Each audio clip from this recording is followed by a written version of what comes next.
justice in retreat. The judiciary, once regarded as a source of clarity in times of political and institutional uncertainty, now appears increasingly consumed by internal discord, where judgments once prompted debates about their implications for citizens, the focus today has shifted to the court's own crisis, Instead of guiding the public, the judiciary seems locked in a cycle of controversy that has steadily eroded all confidence in its ability to dispense justice, Recent decisions have done little to inspire trust or repair their reputation,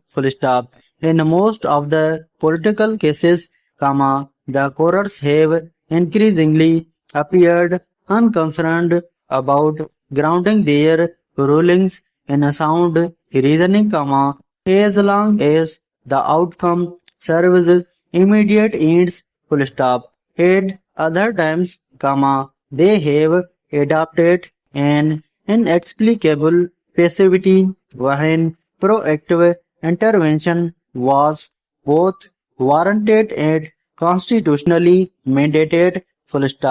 This was true of both the case pertaining to the military trial of civilian as well as the petitions concerning the 26th Amendment. The judiciary is expected to uphold the supremacy of the law and ensure the separation of powers. Yet, in case after case, this solemn responsibility seems to have been abdicated.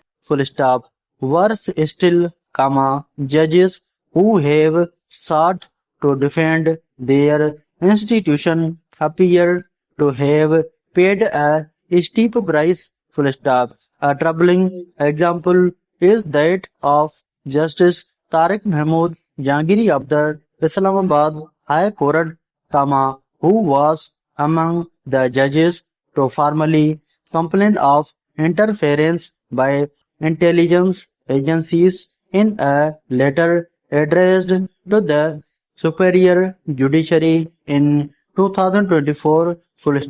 Recently, Karachi University once again cancelled his law degree, declaring it tainted by unfair means he allegedly used 4 decades ago. The timing of this extraordinary step, coming just days after the judge, along with 4 others, petitioned the Supreme Court regarding alleged misdoings in the IHC, raises grave questions about how internal resistance to the judiciary's perceived capture is being dealt with by powerful quarters.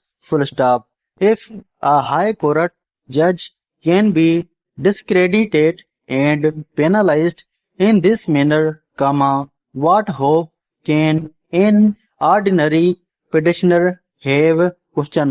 If the courts themselves cannot safeguard their own, how can they protect the rights of citizens?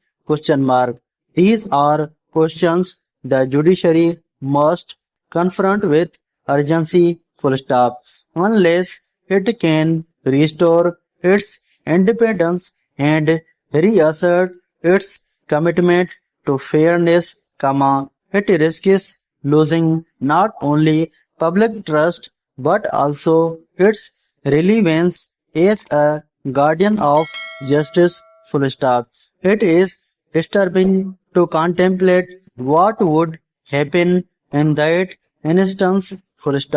If powerful individuals and institutions begin writing and rewriting the laws based on their whims, and if a handful of people start deciding where the law applies and where it does not, society will devolve to a Hobbesian state, full stop. The judiciary is meant to safeguard the vulnerable and check those with totalitarian instincts, full stop.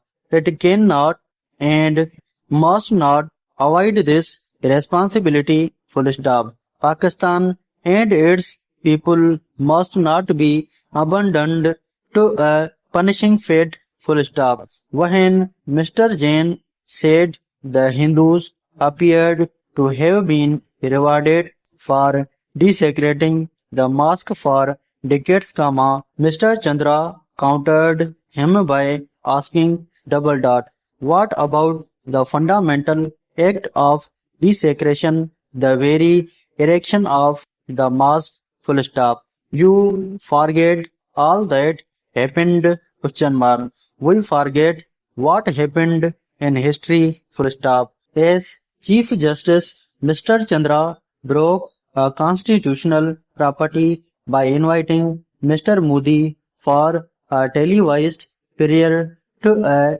deity revered in his Maharashtra state, full stop. In a slow release of his religious inflections, he had admitted to seeking a Hindu deity's blessing to deliver the Ayodhya verdict, full stop.